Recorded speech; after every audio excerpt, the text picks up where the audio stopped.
Ayan mga kaibigan, kanina pa talaga busy si Sir Francis, no? Kasi maraming bumibili sa titin. At tingnan nyo. Oh? 44. Oh? 4, 60. 80. Ano sa? Ayan mga kaibigan, madami yung kanyang pinamili kaibigan. O, tingnan nyo. Thank you so much God.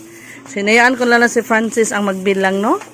Huwag nating istorbohin si Sir Francis. Kasi, kanina pa siya busy, no? Marami kasing, o, tingnan yung shoutout sa ating customer. Okay. Salamat, Day. Kanina kaibigan, marami talaga dito kaibigan. Hindi lang ako nakapag-video kasi nga busy tayo, no? Alam nga naman, iwanan natin yung ating customer at tayo ay mag-video-video. O, diba? Mawalan pa tayo ng customer, no? Customer first kaibigan kasi. So, kaibigan, masaya talaga ako kasi dahil sa ginawa ko po, no, na kanina, naglagay ako ng karatula sa labas sa aking tindahan. Grabe po, ang daming bumili, no? So, ito po yung aking nilagay, ipapakita ko sa inyo. Ayan, ipapakita ko po sa inyo, ha? Ay, masaya ako, dear friends. Tingnan nyo. Oh, nakita nyo naman kanina, no? May bumili. Napakarami na kanya binili. Itlog, noodles, ano pa yun? Biscuits, fudgy bar. Ayan, so ito ang nilagay ko kaibigan, tingnan nyo, no? So ngayon po ay Thursday, Huwebes po ngayon, bukas ay Good Friday. So nagpaskil ako sa harapan ng aking tindahan. Ito po yung aking tindahan mga kaibigan. And then, mahilig kasi ako magpaskil. Katulad nito mga kaibigan, no? Nagpaskil ako dyan ng mga paninda ko, mga produkto na hindi nakikita sa labas. Ayan, naglalagay ako dyan, nakapaskil na karatula. And then dito kaibigan, naglagay rin ako kanina, no? Close kami bukas. Shout out. Maraming naglalaro sa labas kaibigan ng aking tindahan. Friendly talaga sila kaibigan. Ay, meron naman tayong customer. Saan mo dong? Load ko eh. Tingnan nyo kaibigan na. Dahil po sa... Lagay na ko load! Dahil po dyan sa aking ginawa kaibigan. So, nagpunta sa tindahan ko yung aking mga kapitbahay. Akala kasi nila close kami bukas, whole day.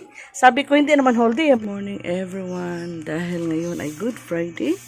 At plan ko na talaga na magsara mamayang tanghali kaibigan. Half day lang po tayo ngayon kasi nga Holy Week. Ang oras po ay 5 AM na. Alas 5 pa lang po ng umaga, no? Bukas na ang tindahan ni Ate JB. So mga kaibigan, ang gagawin ni Ate JB ay magla-light na tayo, no? Iuna natin yung ilaw. Mag-ilaw muna tayo kaibigan, no? Kahit umaga kasi nga maagang maaga pa, dear friend. Ayan, so mamaya i-off natin yung ilaw pag totally makikita na talaga si Haring Araw. Papasok na sa ating tindahan, di ba? Ayan, open ang tindahan ni Ate GB. Actually, kaibigan, kaya dapat talaga tayong maagang gumising at mag-open ang ating tindahan para makabenta tayo ng malaki. And especially today, kaibigan, ayan, mayroon kasi nakapaskil again dito sa harap na tindahan na close. Half day lang. Oh, salamat kuya. Salamat. Kagabi. Oh, salamat kuya. Nagsauli si kuya ng bote ng Redos kaibigan. So ito kaibigan na may nakapaskil again sa labas sa aking tindahan. Na ngayon ay Friday, Good Friday. Close kami mamayang tanghali, no? Nakagawian na talaga kaibigan pag Holy Week. Sa Good Friday, no? Pag Good Friday, close talaga yung ating tindahan. So mamaya, papakita ko sa inyo kung anong kainat na, no? Bakit kailangan magpaske dito sa harap ng ating tindahan ng close, diba? No? Kagaya ng mga nakaraang mga taon, kaibigan, marami talagang bumibili sa aking tindahan. Kasi nga, alam nila magko-close tayo sa tanghali. So, sa umaga pala magsidatingan. Nagsidatingan na noon yung aking mga customers. Siguro ngayon din, no? Ipapakita ko sa inyo mamaya, no? Yung ating mga customers, yung ating tindahan, no?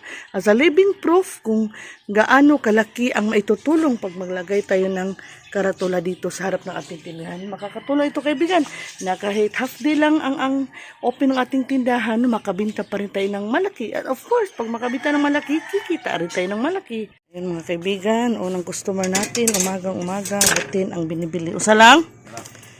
Ang butin nga pala kaibigan, ang puhunan nito noon ay 20 plus lang, 25, 27, naging 30, naging 32, ngayon 35 na po, no?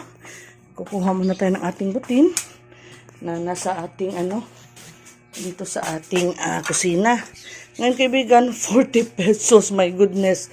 So, just 4 days back, kaibigan, 35 lang po ang bintahan na Ate GB, no? 4 days back, sa Lunes, 35 lang, ngayon 40 na talaga ito, kaibigan. Kasi nga, no, mahal na talaga ang puhunan. Darao. Pero kahit mahal, kaibigan, bumibili pa rin yung ating mga customers kasi nga, very useful, no? Gamit natin sa pagluluto. Ayan. So, sana maging normal na talaga ang lahat, no? Para, kaibigan, no? Hindi na tayo mahirapan masyado. Ito yung ating buhay na mano, kaibigan, no? Ayan. Isang butin. So, masaya. Una pa lang yan, kaibigan, na. Actually, alas 5 pa lang po ng umaga. Kaibigan, meron na naman tayong customer sa labas. Oh, ang aga nito, kaibigan. Tara, ang sa kuan. O, Gcash, ha? Sa beer? Beer, mga kaibigan. No? Ang oras po ay, pa lang. Tingnan nyo. Alas 6 pa lang po ng umaga. Mayroon nang bumili ng, beer. Beer brandy po. Ayan, hanap tayo. I-on mo natin light sa phone. Ayan. So, maaga pa talaga, kaibigan, no? Yung ating suki ay bumili na ng beer. Alas 6 pa lang po ng umaga. Ayan. Ang aga. Salamat daw, 140. Thank you so much. Ayan, Sir Jeffrey po yung kaibigan suki natin. Ayan, so masaya ako, kaibigan, no? Ito talaga sinasabi ko, kaibigan, maganda talaga na maaga tayo magbukas ng ating tindahan. Ayan, mga kaibigan, another customer. Sige lang kung vlogan. Ano sa'yo mo, Day? Paanta, itlog. Itlog. Ayan, ito ang sinasabi ko, kaibigan. Tag 10. Tagtan, matulo. Mabinta talaga yung itlog. Their friends sa pilain. O, namay ko ata. Asin. Asin, tag 2. Okay, ta. Ayan, pati asin, kaibigan. Bibigyan naman na natin ng asin. Ayan, mga kaibigan. 3 itlog, 30 pesos. 2 asin, 32. Kaya naman natin siya, kaibigan, ha? 18 pesos, sukli, Day. Ito naman, kaibigan, 18 pesos. Ay, kawangan pa ng piso. Ayan. Pila ka pistik? Tag 5. Tulo? Ayan. Nes ka pistik, pati sanmig. Usa ka sanmig, sad? 15 og 9, 24. Kanira? 24. Naa. Pila chlorine? 28 tanan. 24 man na. Chlorine tag piso. 1 peso ang ating chlorine, kaibigan. 28. Yan, marami tayong customers. Thank you so much, God. 22 ang sukli. Salamat, Panginoon. Another customer. Ano sa'yo mo, ha? Usa ka kape. Sanmig gapon? Ayan, sanmig, kaibigan, 9 pesos. Ayan, mabinta yung kape, kaibigan, at itlog. Maaga pa kasi, no? Ayan. Kape time. Salamat. Kaibigan, ito na sinasabi ko, no, na mabinta talaga ang Kuko Mama pag ganito, no, Holy Week. Yan, gamit po yan sa ginataang bilo-bilo, binignit, sa biko. Thank you, Day. Tag 40. 40 ang kwarta? 40 lang, 40. Ayan, tinitin natin. 45. Sukli, Day. So, sobra po ang bayad ng ating suki. Salamat. Mabinta talaga si Kuko Mama, kaya dinamihan ko talaga, no? Basta Holy Week, matik na yan, mabinta si Kuko Mama, gata. Ayan, mga kaibigan, no? 2 sardinas. Kinira? Tag 29, 58 ando, ha? Mabinta ang mga sardinas ng kaibigan, kasama ng itlog. Kinira? Mora? Paano lang, apili na lang sa upat sa itlog. Upat ka itlog. Sardinas at itlog. Ayan, partner talaga ito. So, mabinta talaga, kaibigan. Nakita niyo naman kanina, no? Yung sa video ko kanina. Grabe, gaming bumibili ng itlog. Kinira? 98 tanan. Ayun, sa kunin nila. Malagpot yung sila. So, kung baan bita ko kanara? 58, 40, 98. Dos na lang sukli. Eh. Tag 10. Dagko man gayna ron. Mamao na sa 11. Nasay ko hatag akong suki. Dagko may hangkuan. Lamat din, ha. Thank you. No, mas dako jud. Mahulog na. Thank you. Yung kaibigan, mabinta talaga yung ating mga itlog, sardinas at saka tuyo. Yung isang klase ko ng tuyo, kaibigan, ubos na, no? Isang klase na lang meron. Mabinta talaga kasi Holy Week. Bawal daw ang karni. Yan, so masaya ako, kaibigan. Marami nang bumili, no? Alas 6 pa lang po ng umaga. Tingnan, no? Wala pa pong alas 7. Mga kaibigan, may customer tayo sa labas. 2 butin. Tingnan nyo kaibigan, no? 2 butin. Mabinta talagang butin. Ito, and then, ham. Ito yung sinasabi ko kaibigan, mabinta talaga yung mga itlog, tuyo, at processed food. O, sararay? Mayabo niyo? Ayan, ham po ang binibili ng ating customer. Meron po kasi tayo mga processed food, mga kaibigan, no? Yan, dapat magtinda. Di na ko ibalik sa kay murag kakora. Oy, kahugon. Mahog yan, mayabo. Yan, sa palain. Yes, sige, salamat. Ayan mga kaibigan, medyo nalit yung pagsara natin, no? Kasi nagluto pa ako ng binignit, kaibigan, no? Ayan, so ngayon, alauna na po ng hapon. Supposedly, 12 talaga ng hapon ako magsasara. Sorry na, Koy! Infinity of life. Infinity. Ayan, kaibigan, no? Okay lang, magsara na tayo, kaibigan. Total, malaki naman yung ating binta. I-check natin, no? Marami pong bumili kanina, kaibigan, sa umaga. Marami ring umutang. So, ito yung binta natin, kaibigan. Nakabinta tayo ng 3,000 mahigit. Ito, kaibigan, mahigit ito 500. Siguro ano to? 700. Na-count na namin kanina to, kaibigan, no? May ano kasi yung bariyan, yung mga bariya nila, no? Sabi ng kapitbahay namin maraming siyang bariya kaya kinuha na namin. So naka 4,000 tayo mga mahigit. 4,000. No, 3,000 mahigit lang pala, kaibigan. Malapit 4,000. Half day, ha? Ayan. So close na yung tindahan ni Ate GB. Tingnan nyo naman. O, diba? Kasi nga Good Friday. Ayan, so may nakapaske dito, kaibigan, close. Kaya naman kagabi po, kahapon ko kasi ito nilagay, kaibigan, kaya kagabi, nagsidatingan yung ating mga kapitbahay. Akala kasi talaga nila close ako whole Friday. So, sinulat ko ito, sinabi ko na hindi whole, half day, close. So, sa morning, open. So, ngayon, lagpas na alas 12 ng tanghali, so close na yung tindahan ni Ate GB. This place, yan, mamaya i-close rin natin, kaibigan, ha?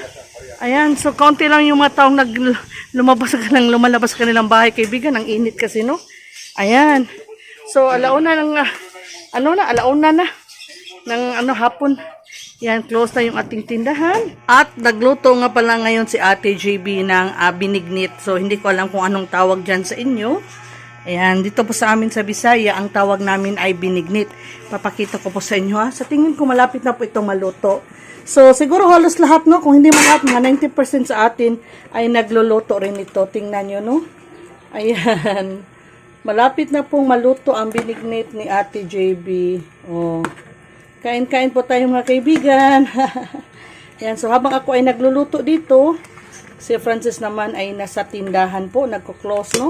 Close na yung, yung isang, window o bintahan na ng aming tindahan. Ayan. Sarap ng binignit ni Ate JB. Thank you so much, God, sa blessings. Ang sarap. Ayan. So, thank you so much, God, sa blessing. Maraming salamat, Panginoon, sa lahat ng blessing. At sana patawarin niyo po kami sa mga kasalanan na aming nagawa.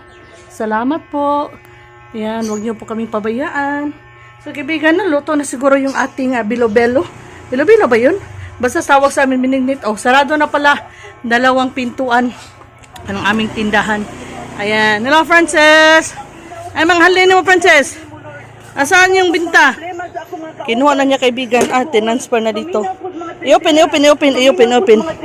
I-open, Frances, pakita natin kung magkano. Kasi pag mag-close kami, every time mag-close kami ng aming tindahan, kaibigan, kinukuha namin yung binta. Ayan. Ito lang? Asa yung bills. So, hinanap ko yung bills, kaibigan. Bakit puro ko? Ayan, dito pala. Ayan. 3,000 mahigit. Malapit 4,000 ang bills. Plus dito, kaibigan. So, mga 5,000 na siguro mahigit. Ayan, so masaya kami. Sabi ni Frances, kaunti lang po yung 5,000. Okay lang yun. Pamasahe. Bala kasi namin magbakasyon sa Negros, kaibigan. So, alauna pa lang po ng tanghali or hapon.